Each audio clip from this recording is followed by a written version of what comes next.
Hey, what's up, good peoples? What's going on Facebook? What's up, YouTube?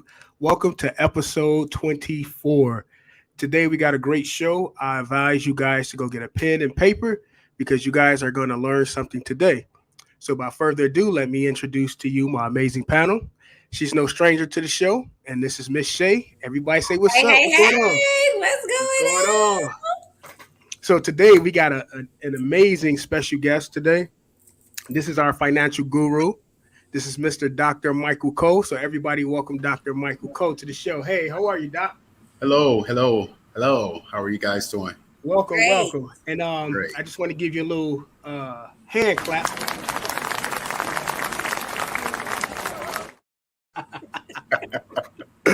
What's up, everybody? Please be sure to share this live. If you on YouTube, don't forget to like. Most importantly, hit the bell so that you guys are notified um, when I drop new content. And as always, we start off with a icebreaker.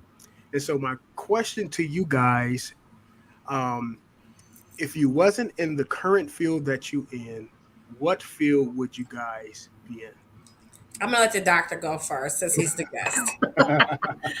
in? I would probably be a full-time interior designer. Nice. Okay. All Yep. right. Okay. I like that. What about you, Shay? I wanted to be a flight attendant, but I was afraid of heights. So Okay. Um, I think a job for me, I would like to be a forensic investigator because I'm nosy.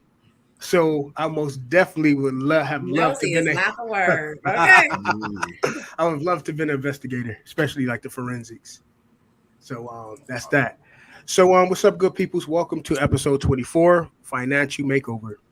In this episode, we will talk about a plethora of things. So make sure to grab a pen, grab some paper, and enjoy the show. So our guest today is Dr. Michael Ready? Cole. Got your pen? I got I my got paper, my red because I want to see it. so, so Doc, kind of introduce yourself and kind of tell us what motivated you to actually take over I'll say the financial world. Well, I know you're not really, I call you the financial guru because let me just tell them how I met you. So one day I was scrolling on social media and someone has shared his group. He has a group called 700 to 800, right? Yes. 700 to 800. So, and in this group, he talk about just about savings, how to get out of debt with credit cards, medical bills, etc. So I then reached out to him and been having conversations with him, and I got him on the show. So I know that you are a busy man. You teach and everything. So I want to say thank you for making time and coming on the show. I think the show people is going to really, really learn something from it. And so the floor is yours. Kind of introduce yourself, and we're gonna get into Thank it. you. I'm Dr. Michael Coe. I have been in education for 23 years, and I have a small LLC interior design business. But I also do consulting as it relates to credit repair, maintaining credit, rebuilding credit, whatever you want to name it. So I've been doing this for a while, and I'm just happy that I'm able to help people for free. So understand what I do. I don't charge anybody anything to help them with theirs. I'll walk them through the process. I am actually on Facebook every Monday from 6 to 7 Eastern Standard Time. And I'm giving a plethora of information as it relates to rebuilding credit and various little tidbits to help people to get ahead. Because one thing I've learned, you can have all the money in the world, but if you don't have good credit, then you really can't do as much as you um, possibly could do. So you just said something important. I've heard a lot of people say you don't need credit if you have money. Explain to them why credit is important because even renting a car, they make it hard if you don't have a credit card. Just if you didn't have a credit card, you're using a debit card. They make the rates higher for not having a credit card. So kind of talk to the people the importance of credit card, because like you hear a lot of people say the credit card is the devil. I don't want a credit card. They get you in debt, and I'm like, it's not the card. It's the person with the card Hmm. because they don't have the know-it-all to know how to use that card. Kind of explain to people that credit cards are not the devil. No, well, you're absolutely right. Credit cards are definitely not the devil. It has nothing to do with the devil. It has everything to do with discipline in the person that uses the card. Exactly. Um, and it's very imperative that people understand you need a major credit card to do pretty much anything. If you want to buy a flight, you got to have a credit card. If you want to rent a car, you got to have a credit card. Even now, if sometimes people will try to use their debit card to rent a car, but many rental places are not even allowing that to happen anymore. You need that major credit card to put that hold, because when you use a debit card, if they let you use a debit card, if you have a certain amount of money in the bank and you have to put, say, like a $800 just to hold the card, that money is going to automatically come out of your account. And but if you don't have the money there, then you're not going to get approved to get the car. So Mhm. having a credit card and having a good credit limit is vital. You know, you don't need a whole lot of credit as it relates to having available credit. You just need a decent amount. I would say if you had a credit card that will allow you anywhere between $500 to $5,000, that will put you in good shape. But you also have to know how to manage it. And you always want to remember to stay a third of what your available credit is, what your credit limit is. That's vital, because many times people just use their credit cards and use them and use them. And then they wonder why my credit score is going down, because you have gone over the limit of what they're looking for as it relates to your FICO score. So it is imperative that you have a credit card. Yes, money is good. Money is always good, but there's certain things money can't get you. Exactly. Um, so I can remember a time when I was in a lot of debt, and I don't know if you know about these debt consolidation places, but they was the worst. Hmm. Um, Tell people, because for me, the best thing that happened to me, and I know this is the last result, was bankruptcy. Hmm. I felt like bankruptcy took a weight off myself. It also Hmm. allowed me to the money that I did have saved. Hmm. It almost sort of kind of protected that money because I didn't have to use that at that time. Um, Talk to us about if you know about credit consolidation and your take on bankruptcy. Well, with credit consolidation, what you can do, say for instance, if you have a credit card, if you have a major credit card, and that credit card, say for instance, you have $3,000 or $5,000, and you really can't afford to pay it, and if you have another card that may say, well, we're going to give you a zero interest introductory rate to pay down this debt. The thing you can do, you can use that credit card with zero interest and pay that credit card that's maybe 27 whatever percent. You Mhm. can use that to pay that debt down. But the key to this, if they give you 18 months to pay back at a zero interest, you have to make sure that it's paid in that given amount of time, because if you don't, you run the risk of going right back to where you started from. And I would say bankruptcy, I would tell people let that be your last result. Why? Because declaring bankruptcy is a major decision that can have a long term negative effect on your finances and your credit.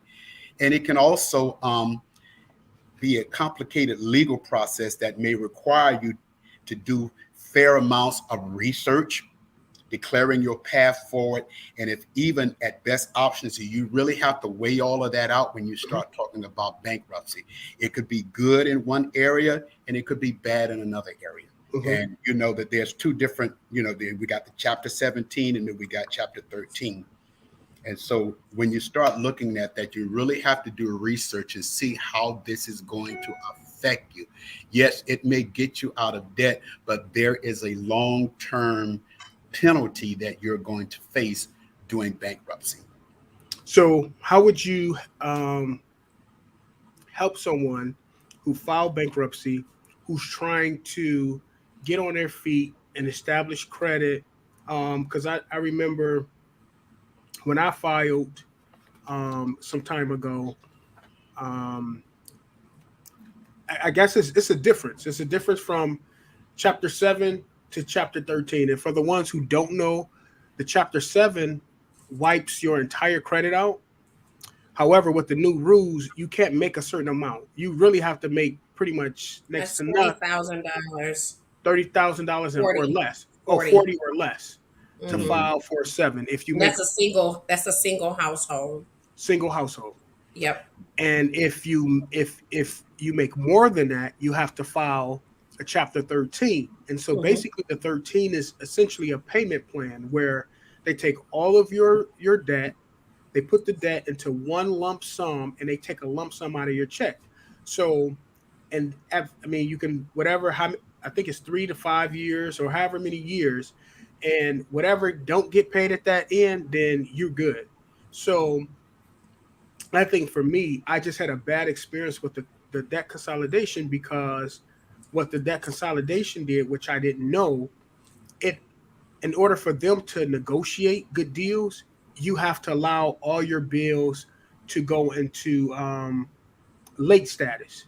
Hmm. And And because, go ahead. and that hurts your credit Yes, it even more does. Yes. because when everything is late, because when you get your credit profile, it's going to show up every single month. Hmm. If you're 30 days late, if Mm-hmm. you're 60 days late, 90 days late, 120 days late. Now, Chapter 7, which is known as a liquidation bankruptcy, involves selling some of all of your property to pay off your debt. This is often the choice if you don't own a home or have limited income. Then the Chapter 13 is known as a reorganization bankrupt. It gives you a chance to keep your property, including your house, your assets, like your home and your car. So those are the two different things. But when people go in to declare bankruptcy, they need to know which bankruptcy that they are going to declare. And as you were saying, Chapter 13, you have 3 to 5 years to repay, Hmm. and you have to repay it. The first one, they wipe out your debt, but Hmm. each one of them has its lasting effects, a long term effects. Hmm. Yeah. Um, Now, the 700 and 800 program that you have, kind of explain to the viewers what it entails and what you do to help people because the information that you give out, Hmm. it's I think it's information of wealth. And the thing is it's free. The information that you give, people pay top dollar for that information. So kind of explain to people what the 700 800 club is and what it represents and what it Okay, entails. okay. The 7-800 Club is actually a club where anybody can join. We're on Facebook, and I am on every Monday from 6 to 7, as I said. Hmm. And the reason I did this is because years ago my credit suffered.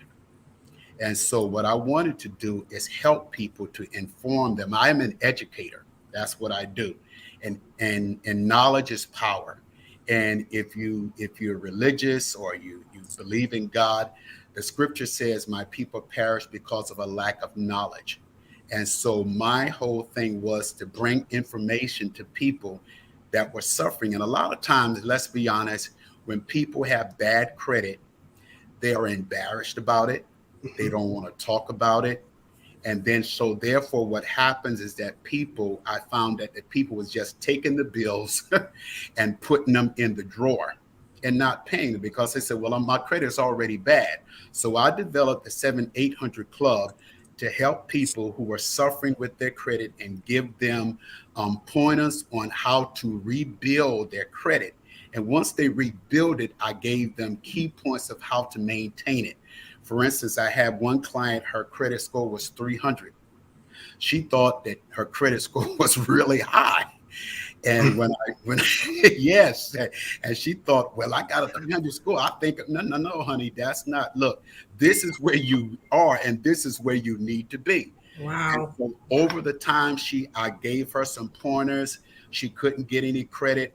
And so, one of the things I tell people, if your credit is bad and you're trying to repair it, what you have to do, you have to get a secured credit card, Hmm. which means that you make a deposit into a bank that will offer a secure card. If you deposit $500 into that account, that will be your credit limit. But I make it known to them that that does not mean that you don't pay when it's time to pay. You're putting that deposit in, and that is your credit limit. So if you buy something for $100, I tell them pay it every month. So every month you're paying, and what you're doing, you're being on time. One of the things I tell people is this: when you're rebuilding your credit, and even you want to maintain good credit, one of the things I tell them is put all of your accounts on auto pay, Mm. and make sure when you put them on auto pay that you're paying the minimal amount that is due. For instance, for an example, if you have a Macy's card, you have a gas card, and you know every card that we have, they'll tell us what that payment is for that month, the least that you can pay. And I tell everybody to do that. Pay the least amount that you can pay. But if you can pay more, you pay more. Hmm. And you want to make sure that that is paid every single month. And by putting it on auto pay, it is paid. But now the key to auto pay, you must have the money in the bank. So, so this is the weird part. I don't have. I might have one bill on auto pay. I think it's because of my.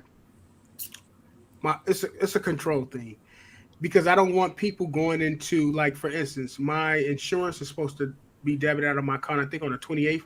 I Hmm. always pay it like the 15th, early, how I get paid, but I do that, but I have it set up like that because also too they take off $10 if you sign up for that. So Hmm. if there's a company that's giving you an incentive for signing up for auto pay, make sure you do that as well.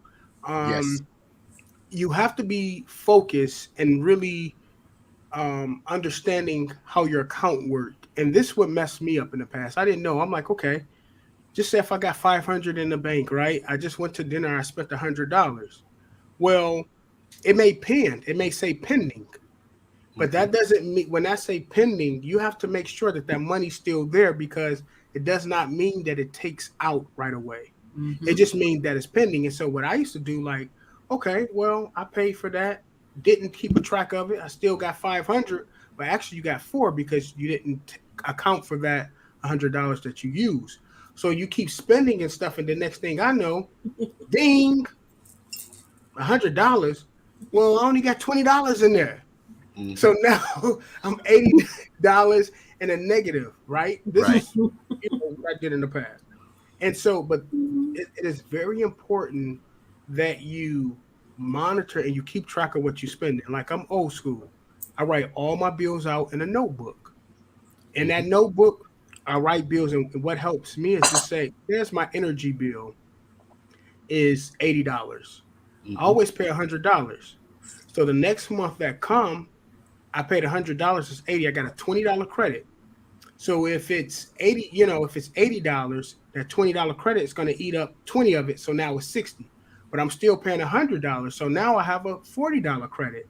You know what I mean? So that's Yes. how it helps me to stay on track. Now, credit cards, I can't say you can have too many. Like myself, I think you can have too many. Hmm. Um, when spending credit cards, what if, say, if you spent $500, then by the end of the month, you're not going to be able to have the $500 to pay.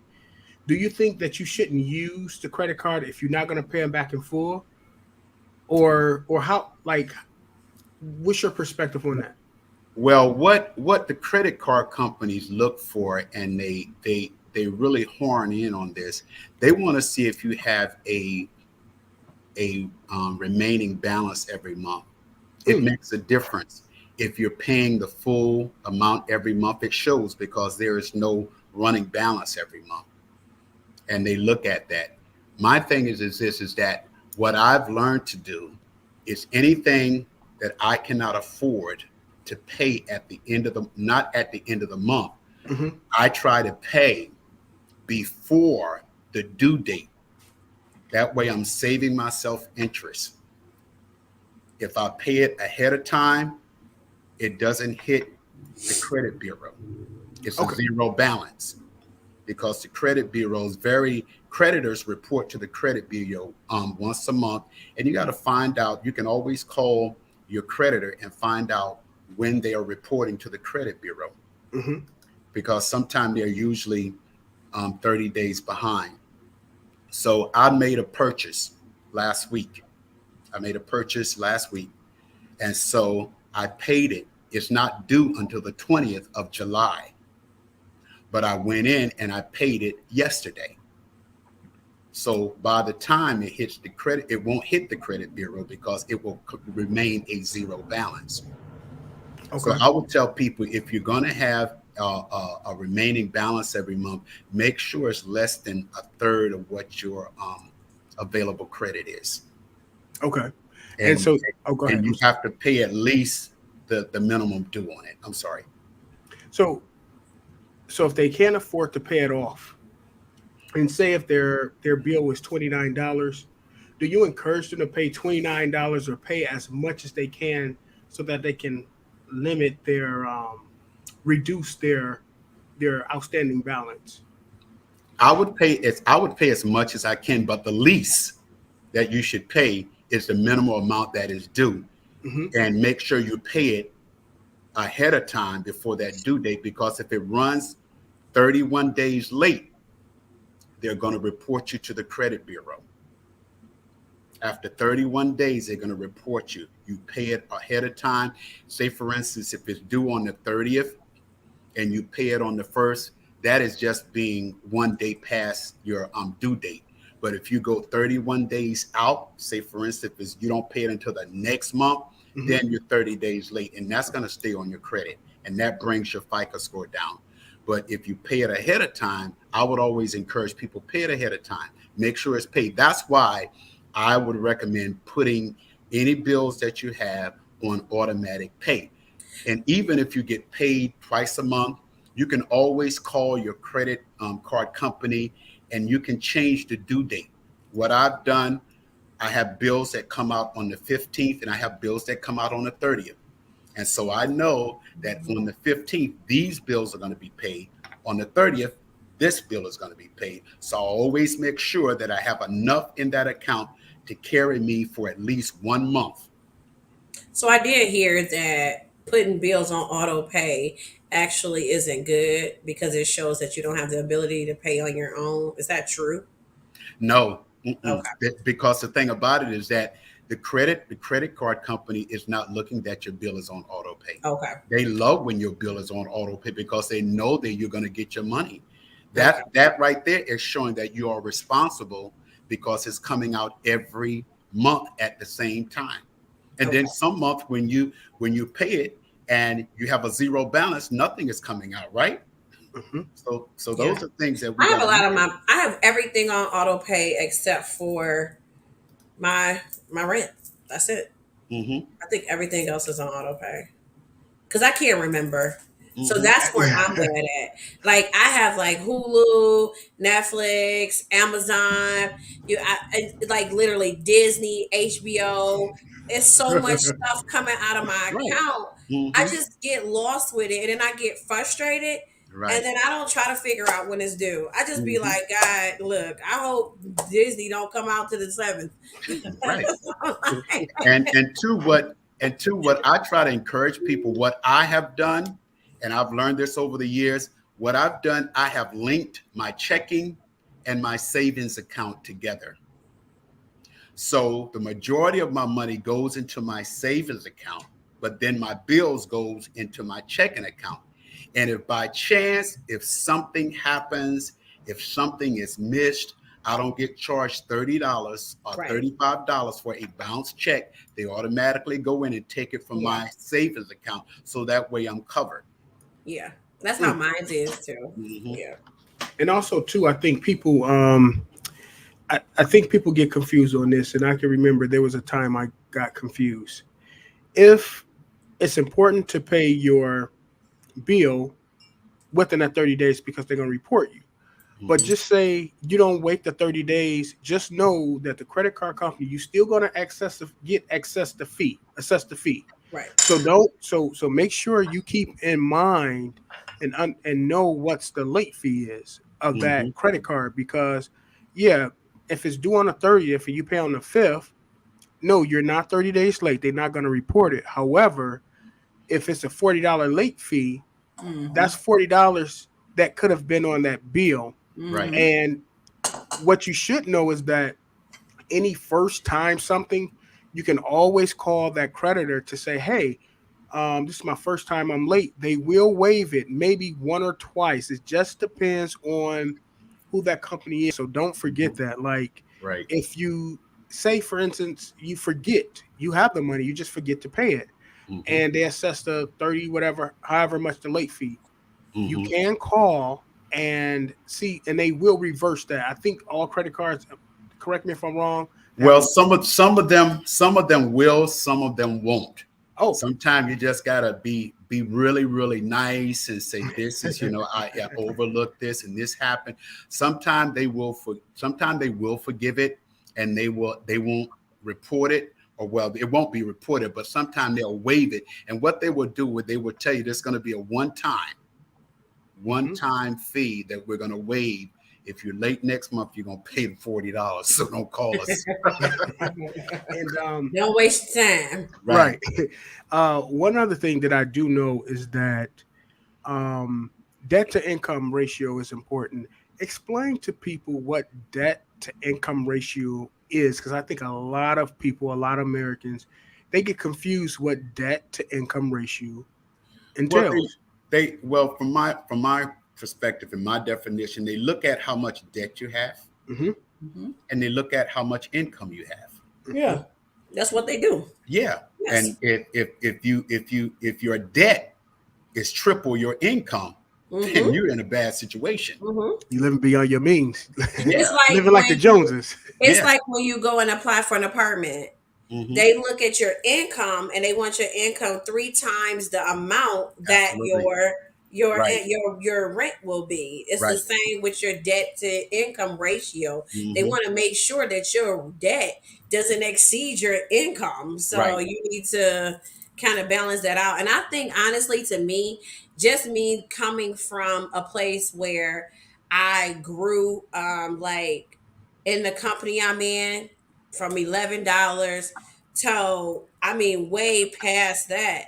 Hmm. It's like the more money you make, if you do not um get an understanding of income, Hmm. it's like it's almost, you be like, well, I wish I made like $20, I'd be good. And then you get to Hmm. $20, you be like, I wish I made $50, I'd be good. And then you get to, and it's like it doesn't matter how much money you make, because Hmm.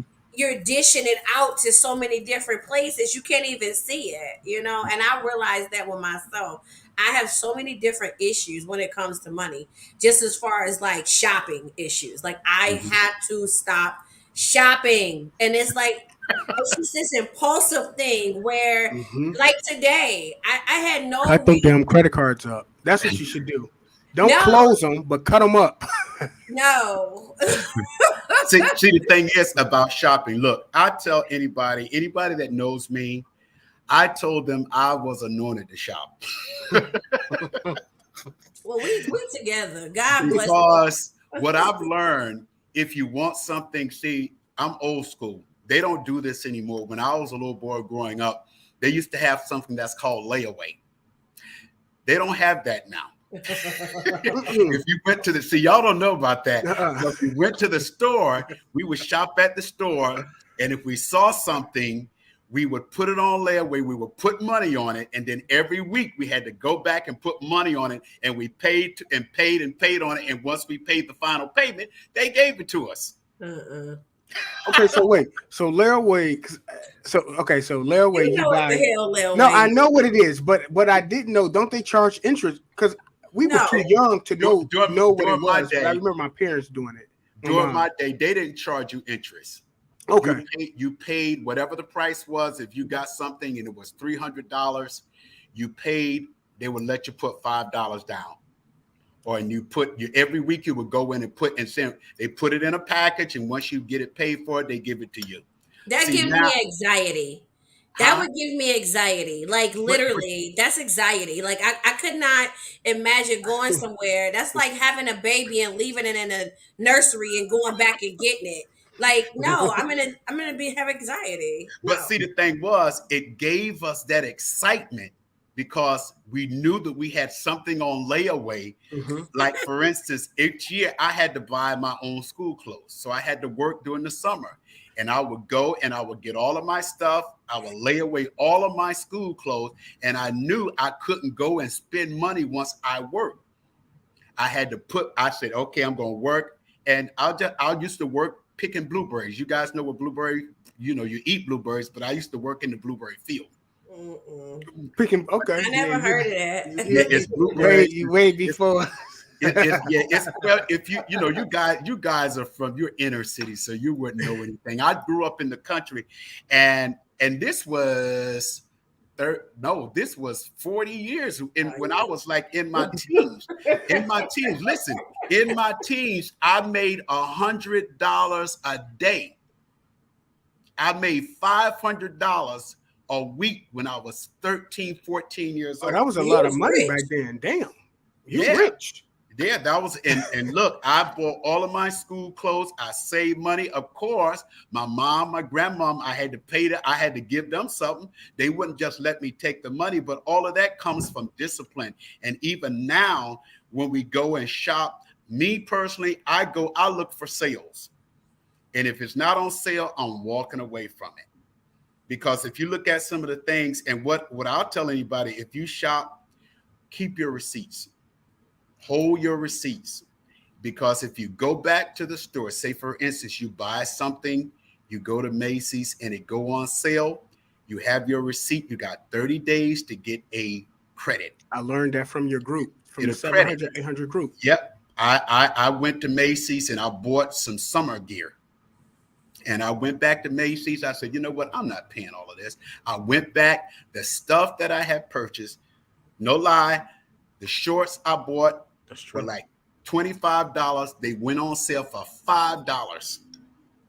That's Macy's true. had more money than I have, and so I took them back, and I got all that money back. So So hold on to your receipts, yeah, because if something goes on sale, you can always look. I don't let them get over on me. They said, well, you got 10 days to get a credit adjustment. Okay, well, I'll hmm tell you what, I'll bring it back and rebuy it. hmm Fun fact: this shirt that I have on today, I went to Macy's and I purchased it for $40. I think the week later, I watched your show. You was talking about how you can save your receipt. I save all my receipts, and I'm just shopping and stuff, and I see the same shirt that I purchased for $40 now $20, and I Mm-hmm. said, man. So what I did was I instantly ran home, got my receipt, took it back to Macy's. They gave me a $20 adjustment because the shirt that I paid $40 Mm-hmm. is now $20. Mm-hmm. They gave me $20. So Right. I learned that from just watching you when you say save all your receipts.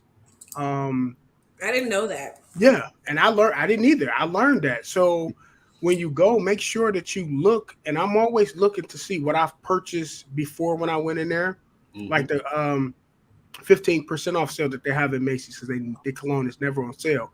If you Right. purchase cologne within a week, maybe 2 weeks, it just depends, but they normally are pretty good with it. Take your receipt and you get your 15% adjustment off the cologne purchase that you purchase or anything that you purchase. Right. I don't care what it is, any store. If you take your receipt, but most people don't have time to look at their receipt and stuff. And Yeah. I learned that I from would probably like, never do that. I you Yeah. just waste your don't. money. I just don't. I don't know. And I would encourage anybody to do that. I am a receipt person. I can give your wallet. All my receipts are in alphabetical order Damn. because I shop. I do interior design. I go buy furniture. I buy all of this stuff and I keep them in alphabetical order. And when I'm out, because I'm out so much, if I go into the store, if something is on sale, bam, here's my receipt. I bought this. It was haven't been 30 days, and they have to issue me a credit. And one other thing I will share with you is that, if I'm a Macy's card holder, And many times they give you, say you scan something, say if you use your Macy's card, we'll give you $13 more off of it. Mhm. So if you don't have a Macy's card, what you can do, if there's something that you want to buy, you can go and get a Macy's gift card. And you can use that gift card and they have to give you that percentage off. Okay, so wait. So so wait. So say if because I did have a Macy's card, but and I did the stupidest thing. I actually closed my card. I had like a $7,000 Macy's card, which I Hmm. learned I should not have never closed it. I should Right. have just cut it up and not use it because I Hmm. was an active spender. Hmm. So you telling me if something on sale, if you don't have a credit card, go get a gift card. You can get a Macy's gift card. Now I know that's what they do here in New Jersey. Okay. If I have a gift card, look, it's still Macy's card, so you got to give me the difference. I'm that person I'm going to challenge whoever is there. If you buy something, if you go to the store and you see something on the rack and it's marked wrong, they have to give it to you for that Now price. I do know that. I was. I got a comforter set that was back at a while ago. It was a DKNY comforter set for Hmm. Macy's, and it said on there $7, but it was supposed to be $70. Ooh. This lady did not want to give me this comforter set. She kept saying it was a mistake. It's $70. She can't give it to me. I'm Hmm. like, I don't have anything to do with what Right. somebody marked up.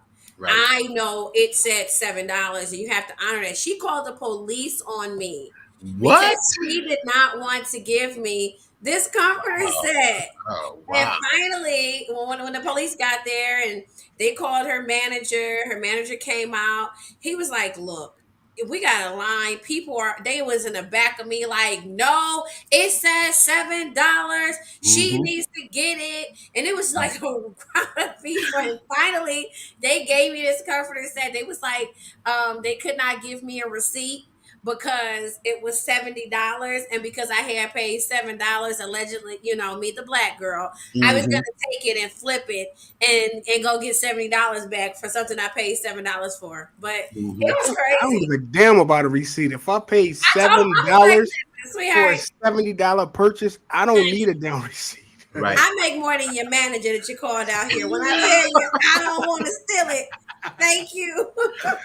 Well, that's the thing about when you go in these stores, whatever is marked, if it's in the wrong place, they have to honor it. Yep, And my whole thing, I'm not gonna go back and forth with the clerk. I just simply tell them, call your manager, where yep. our conversation is over. Wow. Hmm. So It's crazy that they be mad like that. And I get it. It was an era. I mean, even if they had a gave it to me for like $20, I would have paid for it. But they wanted me to pay $70. Right. And Right. I was like, no, you mad at me because I was like, no, that says $7, right? I said, well, I thought it was on sale. She said, oh my God, someone made a mess. Like, this is $70. I said, well, it say seven. yeah. She's like, Well, I hey, can't. they have I'm to like, honor it. you gonna give me this comforter set, and it I'm was not leaving, right? nice. Right. Hmm. um and talking about savings, another thing that I found that was really, really helpful in your program, the 700 800 program, was the envelope savings. Explain to them what the envelope challenge, and I think Shay, you would love this because I do. Okay. I've done it twice. I pulled a $5 and an $80 one. So far I Okay. got $85 saved out of Hmm. the envelope challenge. Kind Amazing. of explain to people how savings work because some people are on retired, some people are on a fixed income. Explain to them how that envelope challenge because I think that will be beneficial to a lot of people. Okay. Well, the envelope challenge is this: is what I did is that you can go to the dollar store and buy a box of envelopes. You want a box of envelopes of 100. And Hmm. so what you're gonna do, you're gonna get those envelopes of 100. You're gonna write down 1 to 100. Hmm. One each envelope has a number on it. Hmm. and that number going to represents the amount of money that goes in that envelope. Mhm. And so what you do, you when you get all your numbers written in there, you shuffle the envelopes. You Mhm. shuffle them. You're not looking at them just like you're shuffling cars, and you put them back in the box without looking at the amount. Mhm. And each week, every time you get paid, you go in and you select an envelope, and whatever that amount is on that envelope, that is the amount that you must put in there. Yep. And then That's you make cute. it, and you have a challenge, and you seal that envelope, you put it somewhere, and you make a declaration: I am not going to spend this money. I'm going to save it until I reach all of my envelopes. And by the time you're finished with your 100 envelopes, you would have saved over $5,000. Really? Yes, and that's why I was blown away because You will have saved over $5,000. you mix it, and it's only one time you're gonna pick a dollar, and there's Right. only one time you're going to pick Pick 100. 100. So you mix it up, and just say if you pull 40, you put 40 in that envelope, seal it, put it away, and Yes. then now you just keep doing it. And when I Yeah. tell you, I went, I heard you say that. I went right to the dollar store.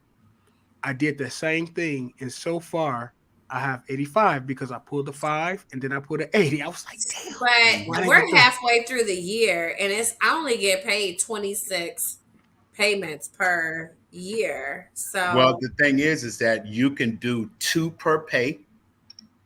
You can do two per pay, but you want to use that 500.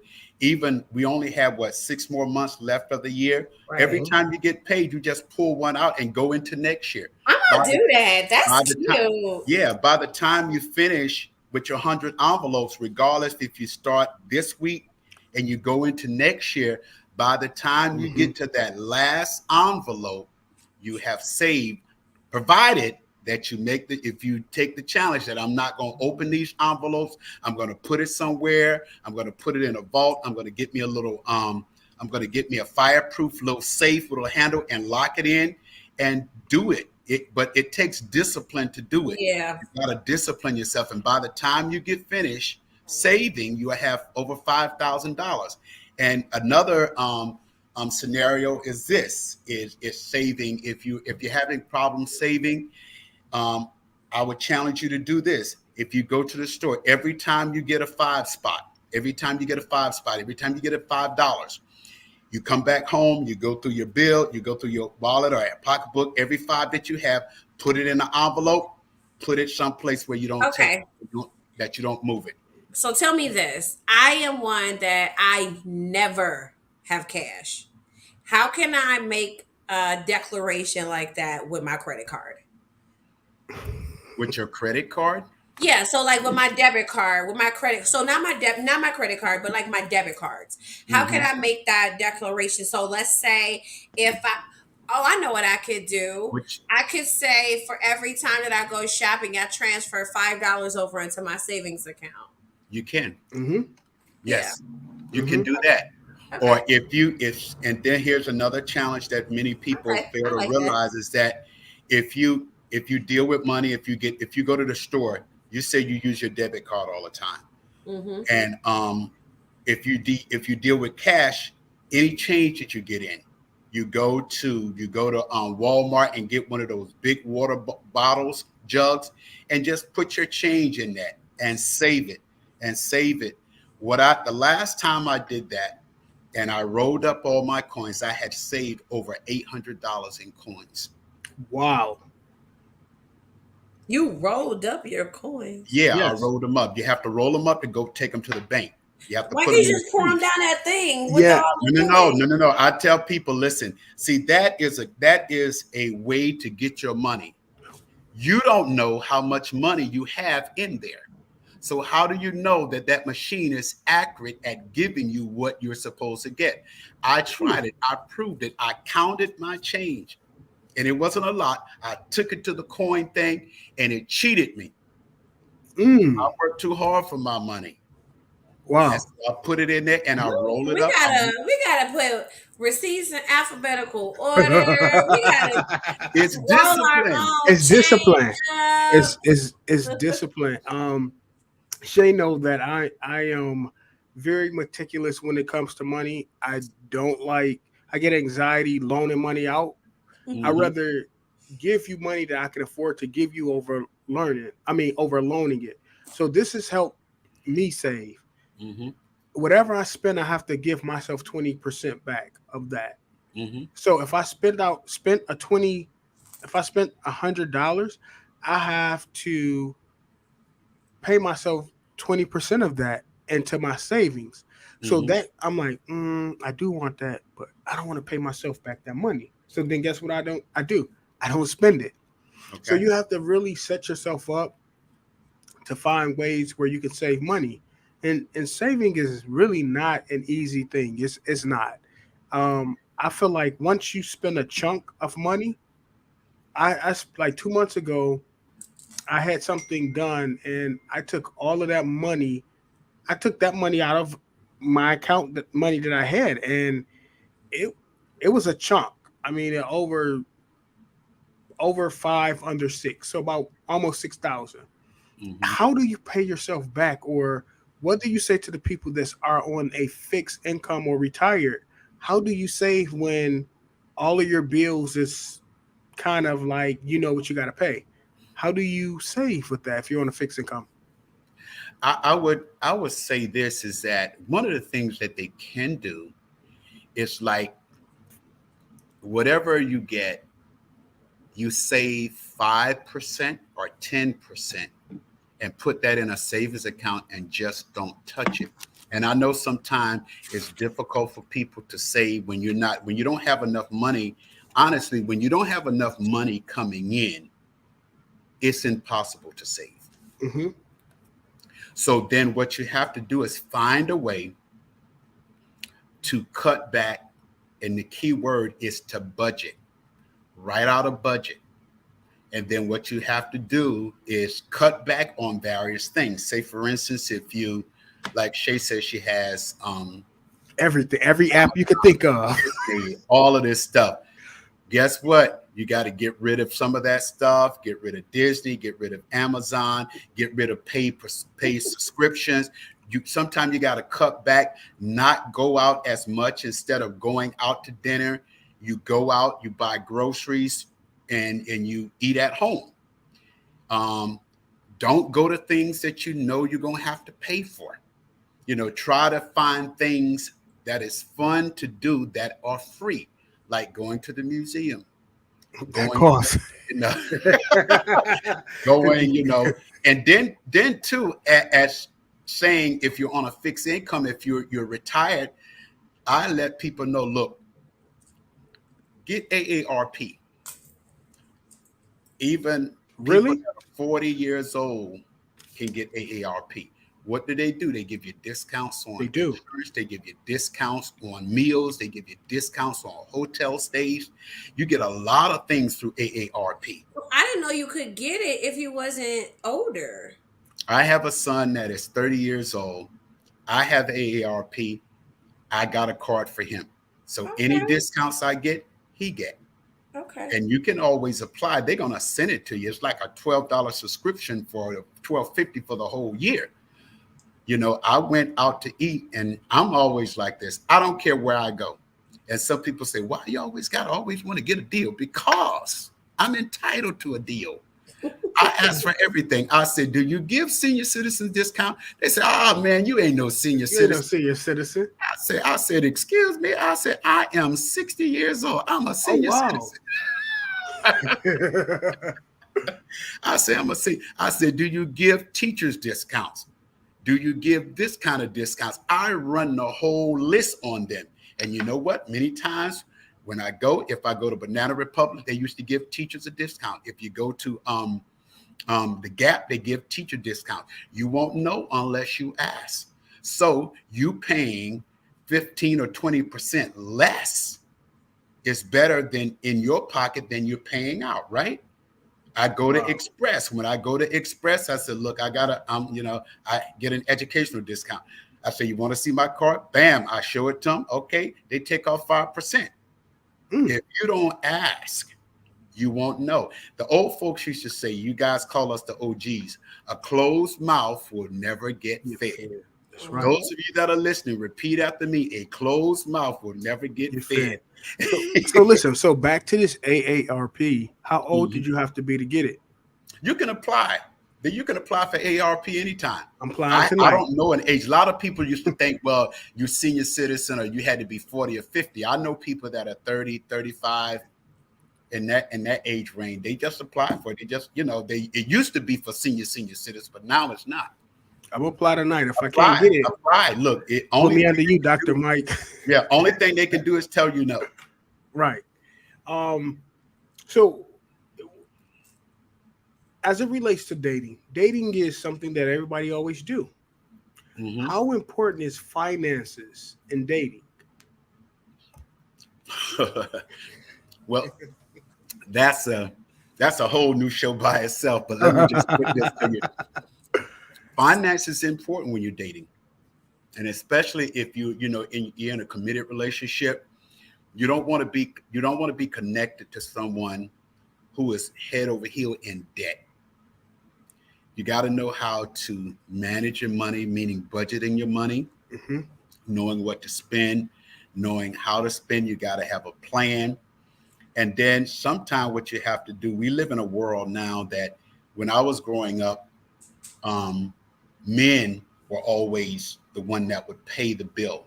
But now you have to negotiate. You have to Hmm. choose what you're going to do. You go Dutch. Sometimes you go Dutch. Sometimes you don't.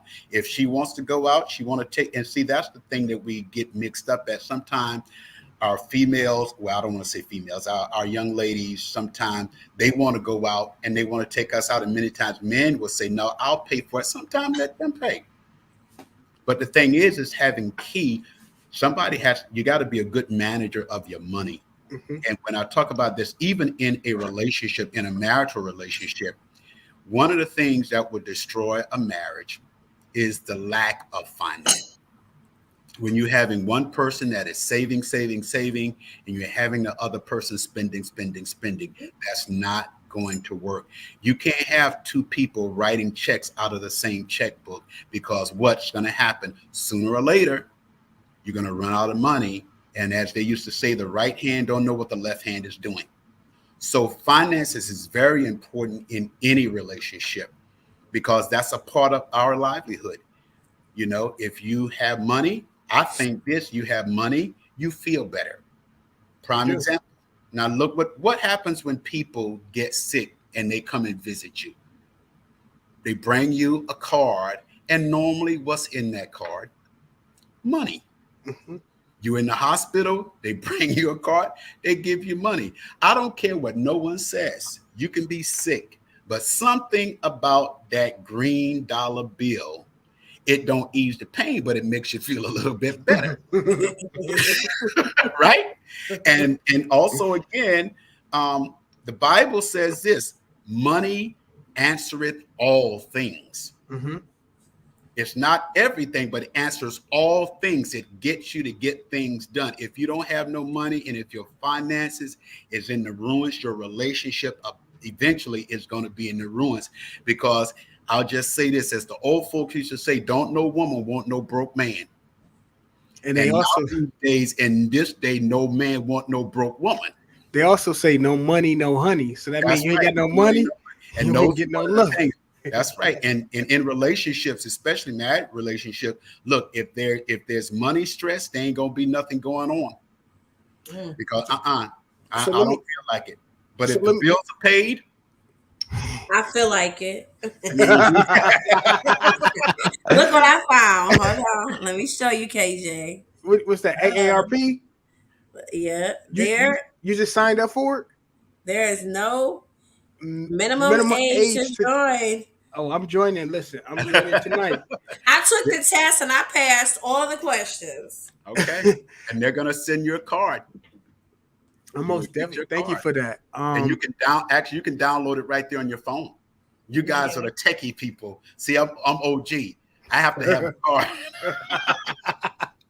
So what do you say? So if you're in a relationship, I've heard people say you have to have a joint account for bills, and That's you know you have 11. your own separate Oh, account, well, bills, yeah. but your joint account. How important is that? And would you recommend having a joint account but for bills? I mean, it gives people a peace of mind. What's your perspective on that? My perspective on that is that it has to be a come to an agreement with both parties. Hmm. Of course, you want to make sure whatever who's going to contribute, everybody's contributing. And if you have an account for the bills, you want to make sure you're contributing that. Then I don't see a problem with having separate accounts on various things that you want to do. But you want to make sure, say for instance, if you have a mortgage, you have a car payment, the husband have, say for instance, if I'm going to pay the mortgage Mm-hmm. and my mortgage is X amount of dollars, I'm going to pay that. Say for instance, someone else, she has the electric and everything is split even, then you make sure you have that done. But Hmm. if you're going to have a joint account, you got to make sure that only one person is writing checks from that account, because you don't want overdrafts. You don't want one person writing something and the other person don't know.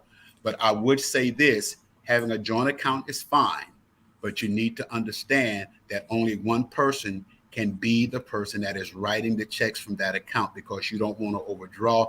And then you have your own personal account. She has hers, you have yours. And then if there's something comes up, then you come together because you're putting that money in that joint account.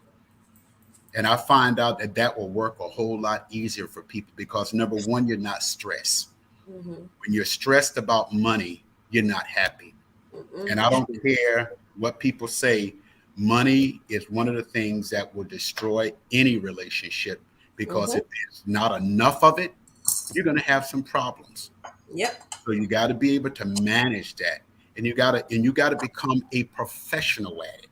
You just can't say, "Oh, I'm just going to let her do whatever she wants to do." But if you're in this committed relationship and you're married, both both parties need to know what has to be paid, who is being paid to, because God forbid if something happens to the other, and I dealt with people who came and said, look, my wife paid all the bills, so something happened to her, I don't know what to do now. So make sure that you know exactly what has to be paid and where the money goes, because God forbid if something happens to the other, you will be lost. Yeah. And I don't know. So when I think of financial wealth and just thinking of some of the people that I brush elbows with, like some of the people that I worked with, life insurance. Life Mhm. insurance is a way to build wealth. Do you agree or disagree with that? I would agree with that, because you have to know what type of policies you're dealing with. You Hmm. got policies that is going to build interest and payouts, and then sometimes you get people who don't know the difference between the term and the life, and so they kind of mess themselves up, because they pay all this money into a policy, and after a certain amount of years, the policy is only worth a certain amount of money. And especially for African Americans, we have not been educated in various things like that. By putting our money, one thing I did learn, and from the Jews, what Jewish people do is that when they get married and when they have their first child, that Jewish man goes out and he takes out $1 million policy on himself and puts his son or daughter as a beneficiary. Mm. If he has another child, he goes out and he takes another $1 million policy out on himself and he puts the next child as a beneficiary. Every child that they have, they take out $1 million policy. And if anything happens to that man, his children are automatically millionaires. Yeah. So let me ask you this: can you get $1 million policy? Is policy off what you make a year, or anybody can get a No, $1 million No, no. policy? I sold life insurance. You can buy mhm, as much life insurance as you like, but as you get higher in the price, you have to show medical proof mhm. that you are medically capable of carrying that type of life insurance. then you have term life, and then you have life. Term Mm-hmm. life to me is a waste of time Mm-hmm. because after so many years, depending on Right. what type of term you get, you can Mm-hmm. get a term that expires, and then you can get a term life where Mm-hmm. it's termed, but it's a life insurance policy that could will exist for maybe 40 years. That's what they say. Mm-hmm. That's what's considered a life term depending on how old you are, Mm-hmm. versus to a term where it's just terms. It doesn't matter how old you are. After 10 years, all the money you invested in that policy, if you don't die, is basically you've wasted that money and you have Right. to start a new policy all over again. Right. But whole life is something.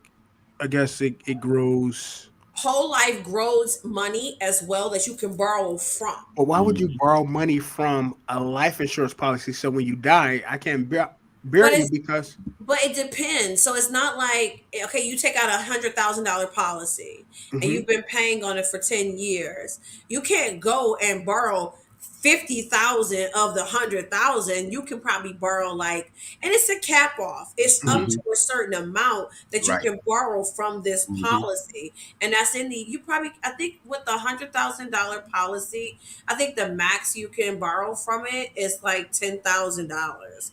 That's the And Really? max you can right. get. And then the thing about that is Yeah. that what are you doing? You're borrowing money from yourself Yep. Mm. and you're paying yourself back Yep. And it's instead not of. interest or anything like Mm-hmm. that. It's Oh wow. your money. So if Right. something, let's say you went and borrowed 10,000 from your $100,000 policy, and the next day you die, the people, your beneficiary, will get $90,000. Right. That's it. Oh. Right. Yeah, you can Mm-hmm. still have that $10,000 at Mm-hmm. home in your Right. purse, Right. but Right. you just get the 90,000 balance, and Mm-hmm. you just pay it off however you choose to pay I it off. Right. never, I never, I never knew that. Oh yeah, girl, I sold life insurance for 5 years. I never knew that because I'm like, well, term, you can get locked in a term that price for 10 to 20,000.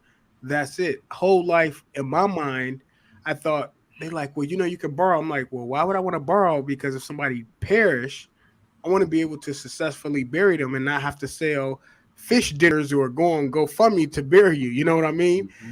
I didn't know that you can. Wow, I learned something today. And you know what? Let me just interject here. And for those listeners that are out there, one thing that I would encourage every person to do, and I know for us as African American people, we don't like to talk about death. But what I did is that there is something you can go to any funeral home. You can take out what is called a pre-need. I did that for my grandmother. I did that for my mother. And when they passed away, I had that policy for over 10 years. I when I first took out the policy, I picked out I picked out the casket, I picked out the limousines, I did everything as it relates to their funeral. And they didn't pass away until many, many years. Hmm. But when you get a pre-need, what happens, you get the pre-need at the price, today's price.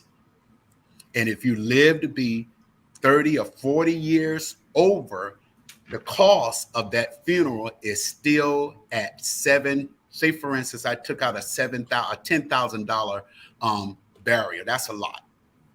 But my thing is, if you took out $10,000 and you pay it over time, it is state regulated, so the funeral home can't keep your money because it goes into a trust fund. And so if you get a pre-need, and if you live 20 years from now, you pay that pre-need off in 2022, you live 20 years from now, a funeral cost is going to be way over what it costs now. But guess what the Wow. pre-need does? The pre-need locks you in, and they can't charge you anymore. You're locked in that price at 2022. If you live to be 20, 2099, whatever it is, you're still getting that funeral for $10,000, and it's state regulated. And you get interest on that. Wow. That's amazing. So this actually concludes the show tonight. This was a lot of a wealth of information. Before we close out, kind of explain to them about credit report. You can order free credit report. Is it once or twice a year?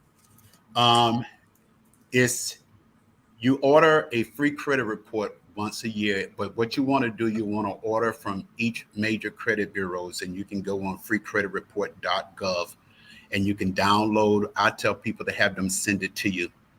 And once you do that, you get once a year. But what I start telling people is this: is that you order every quarter. You can order the first report, the first 4 months, and then order from a different credit from the experience. If you start at TransUnion, 3 months, 4 months later, then you order from the next one. 4 months later, you order from next. So that way you get all three of them. Well, they're offering now because of COVID, they're offering free credit reports every month. Oh So wow. they've been offering that since COVID opened, and they haven't taken that away They yet. haven't taken that away. Not yet. Okay, Oh, because that's good I was information. looking at that, and that was one of the Yeah. things I was saying that they were supposed to stop that. But hey, if you can get it every month, that's what you do. And they said fraud was so high on the alert that they Hmm. was gonna stop it, but Hmm. they realized that so many people really benefited from just checking their credit. Right. So unless they just recently stopped it, it was Well, still that's going on because I ordered mine last month. okay. Well, that's good to know. And then when you get your credit report, I'll tell anybody go through your credit reports. You had to get all three of them. Go through them with a fine tooth comb, line upon line, everything that you have. Look at it. The first thing I will look at is your name, your address, and what I would tell anyone: start at that page. Anything that is not correct, you want to Hmm. write a letter of dispute and send it certified mail to the credit bureau. You can also do it online, but I tell people to do it certified. That way, you know that they received it because they have to sign for it, and that's important for people to know that. And then anything that's on there, you challenge it. Don't take your hard-earned money and pay these credit, what they call collection, whatever they want to call themselves, um, experts. They're only going to do what you can do. And like I say, tune in on Mondays from 6 to 7 Eastern Standard Time. I'm giving out that information, and that information is free.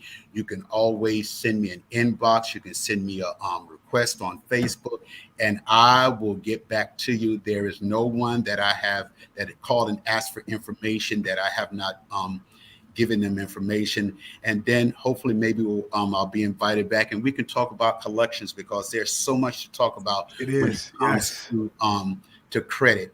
And a lot of times, people, what you don't know will kill you. Right. So a And lot of we'll things we don't know, and so therefore we're suffering, and that's why people have these high interest rates. But if your credit is good, you can bring those things down and you can negotiate an interest rate for yourself. and we'll do a part two with that because I know you have ways to help people with medical bills and stuff like that. Hmm. So we'll do maybe another show when you have time on collections and just Okay. how people can get out that ordeal. Hmm. For the listeners, please, guys, I hope that you guys took this information. I hope you guys you will utilize this information to help you going forward. Um, what we always do at the end of the show, kind of leave the people with something. Shay, what do you want to leave the people with from the show? Pay your bills. No, a lot of the information that you spoke about, unfortunately, I learned through life lessons. I Hmm. wasn't privy to have parents that understood the importance of credit. So, as KJ stated, I was one too who bumped my head quite a few times with money, and I'm still going through money woes and not necessarily struggling because Hmm. I'm very, very well off.